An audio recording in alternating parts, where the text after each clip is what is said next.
Graça e paz, família.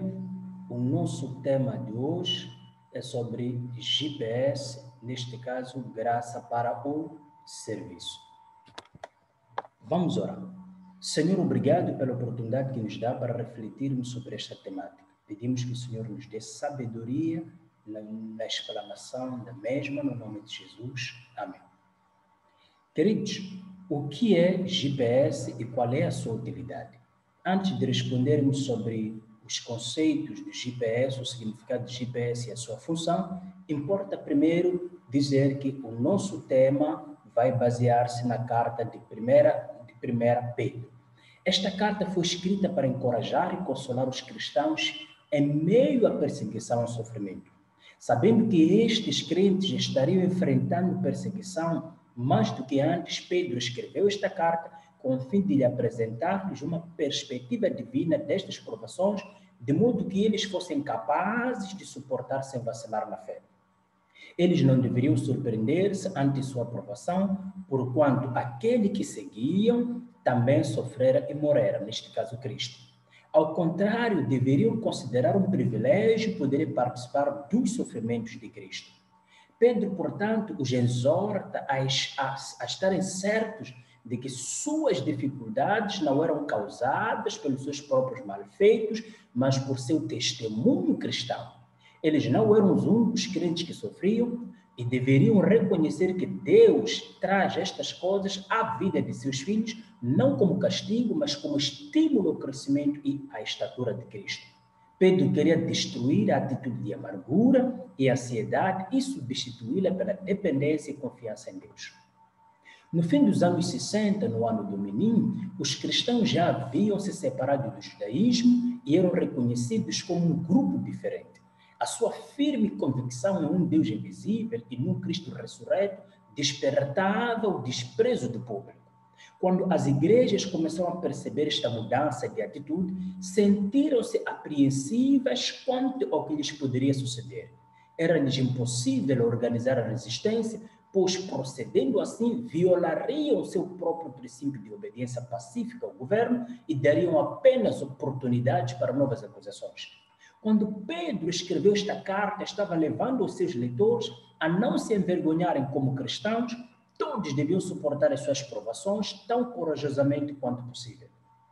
Primeira carta de Pedro é o joio do Novo Testamento, em virtude do seu tema de sofrimento merecido e inabalável de submissão à soberania de Deus.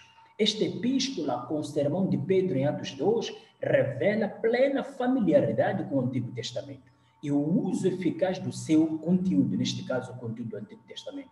Também se caracteriza pela série de alusões às experiências pessoais de Pedro com Cristo e o potencial futuro de todos os crentes em Cristo. Esta epístola apresenta Cristo como exemplo e esperança dos crentes em tempos de sofrimento no mundo espiritualmente hostil. Ele é a base da viva esperança, neste caso Cristo, e herança dos cristãos. E o relacionamento de amor que se obtém dele mediante a fé é fonte de alegria. Seu sofrimento e morte proporcionam redenção a todos que confiam nele. Cristo é o supremo pastor e guardião dos crentes, e quando ele se manifestar, os que o conhecem serão glorificados. Queridos, o GPS é o sistema de posicionamento global, Global Positioning System. É um sistema utilizado para determinar a posição do receptor na superfície da Terra, neste caso, onde ele está e também onde está se dirigindo. Com um aparelho como este, podemos saber exatamente onde estamos e onde nós vamos. Na vida cristã, também precisamos de ajuda para entendermos exatamente nossa posição e nosso destino ou nossa finalidade em Cristo, razão pela qual o nosso tema é graça para o serviço. Queridos, o apóstolo Pedro, em primeira carta de Pedro 4, 10 a 11, ele diz o seguinte: cada um administre aos outros o dom como recebeu, como bons dispenseiros da multiforme graça de Deus. Se alguém falar, fale segundo as palavras de Deus. Se alguém administrar, administre segundo o poder que Deus dá, para que em tudo Deus seja glorificado por Jesus Cristo, a quem pertence a glória e poder para todo sempre. Amém. Apesar de ser uma igreja que estava passada de perseguição, de sofrimento, Pedro admoesta a igreja a fazer o uso racional, ou seja, o uso exato racional dos dons que Deus lhes deu. A primeira ideia aqui é que a igreja, ou seja, dispersa, devia ter em mente que eles tinham um presente, tinham um dom que Deus lhes deu.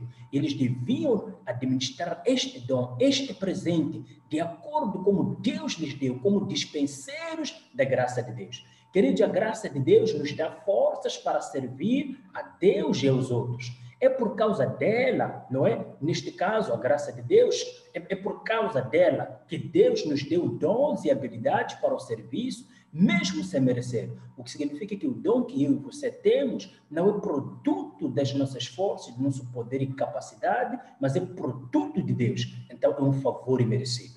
Então, você, querido, tem um dom, tem um presente, uma capacitação especial dada por Deus.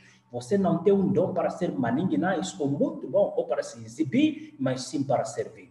Então, como membro de um corpo, você tem uma função muito importante. Não importa se o seu dom tem maior destaque ou não. O que importa é que você tem uma função muito especial no corpo de Cristo. A segunda ideia que nós temos aqui com Pedro é a ideia da prática. Ainda neste texto de Efésios, de primeira carta de Pedro 4, 10 a 11, o autor vai dizer, se alguém falar, fale segundo as palavras de Deus. Se alguém administrar, administre segundo o poder que Deus dá, para que em tudo Deus seja glorificado por Jesus, a quem pertence a glória e poder para todo sempre. Além de termos esse presente, nós somos orientados a praticar. Você deve usar o seu dom para servir aos outros, servir a Deus servindo aos outros. Deus não nos deu um dom para deixarmos guardado, confinado, oculto, mas sim para usarmos apenas em benefício, nem para usarmos apenas em benefícios próprios, mas sim para servir aos outros, servir a Deus servindo aos outros. Por isso precisamos servir aos outros. Numa pirâmide, existe duas pirâmides. Uma pirâmide é colocar, primeiro, colocar os outros, ou seja, colocar eu, Deus, ou seja, colocar eu, os outros e Deus. A outra pirâmide é aquele que coloca Deus, outros e eu. Isso mostra que eu não sou a prioridade, mas Deus é a prioridade depois dos outros. É a ideia de amar a mim, amar a Deus, amar o próximo como amo a mim mesmo. Queridos, é preciso entender que não só isso é apresentado neste texto do presente, da prática, mas sim é apresentado a ideia de postura. Queridos, é preciso entendermos que devemos glorificar a Deus em todas as coisas. Servir não é ser visto, como muitas pessoas podem em algum momento pensar. Não devemos servir aos outros para ganhar elogios, mas para que Deus seja glorificado por meio do nosso serviço em Cristo, estando no sofrimento ou não. O serviço aos outros é parte da vida de um cristão. Devemos tomá-lo como estilo de vida. O próprio Jesus nos deu um exemplo de serviço. Ele diz que não veio para servir, mas não veio para ser servido, mas para servir aos outros. O serviço cristão envolve tanto satisfazer as necessidades dos outros, sem preocupações egoístas, quanto a estar disposto a submeter-se à vontade de Deus. Então, mesmo, por exemplo, no relacionamento de esposo e esposa, ou de casados, quando nós nos dispomos num ato sexual para satisfazer o outro, significa que estamos a servir a outra pessoa. E é isso que Deus quer, que tanto o homem se disponha para satisfazer a mulher, assim como a mulher para satisfazer o homem. Queridos, ainda nessa perspectiva, na visão de Cristo, ser importante estar relacionado com ser servo. Ser líder é ser servo, uma liderança transformadora, uma liderança servidora. O livro de Marcos todo apresenta Jesus como servo. Jesus na cruz estava servindo a Deus em favor dos pecadores. Servir é pensar no outro e não exageradamente em mim, e serviço não é simplesmente falar, mas é agir. Queridos, primeira carta de Pedro 5, 1 a 4, vai dizer aos presbíteros, missionários e professores, fala para todos nós, pastores, aos presbíteros que estão entre vós, admoesto eu, que sou também presbítero com eles, em testemunha das aflições de Cristo e participante da glória que se há de revelar.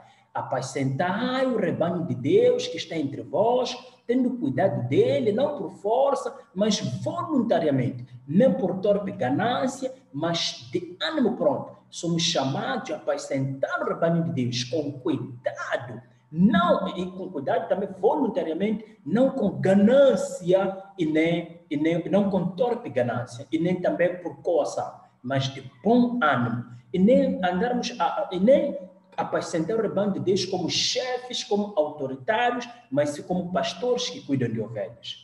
Queridos, é preciso também entender que precisamos de ser líderes servos, obreiros servos, professores servos.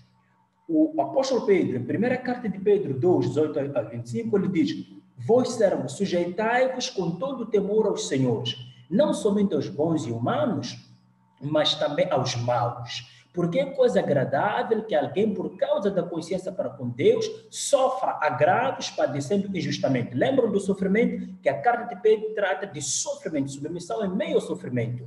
Porque que glória será essa se pecando sois bofeteados e sofreis, mas se fazendo bem sois afligidos e o sofreis. Isso é agradável a Deus. Porque para isto sois chamados, pois também Cristo padeceu por nós, deixando-nos o exemplo para que sigais as suas pisadas, o qual não cometeu pecado, nem na sua boca se achou engano, o qual quando injuriava, não injuriava, e quando padecia, não ameaçava, mas entregava-se àquele que julga injustamente, levando ele mesmo em seu corpo os nossos pecados sobre o madeiro, para que mortos para os pecados pudéssemos viver para a justiça, e pelas suas feridas fomos sarados. Jesus, ele sofria, mas naquele sofrimento ele estava servindo. Então, somos chamados, queridos, a servir, mesmo em meio a sofrimento. Servir a Deus, servir ao próximo. Isso não é fácil, é um grande desafio para mim e para você, mas é o que Deus espera de nós. Graça para o serviço. Deus nos dará graça enquanto nós servimos com consciência limpa e para a glória dele. Não importa se estamos em meio a desafios, a sofrimentos, Deus continuará nos dando graça. Vamos orar. Senhor, obrigado pela oportunidade dada para pensar sobre graça, falar sobre a graça no serviço. Pedimos que o Senhor nos ajude a continuarmos a te servir em meio a sofrimento, em meio a dificuldades, entendermos que temos que ter entendermos sobre o presente que o Senhor nos deu, entendemos que temos que ter uma prática e postura que glorifica o Senhor no serviço. Nós oramos no nome de Jesus. Amém. Então, queridos, até a próxima oportunidade.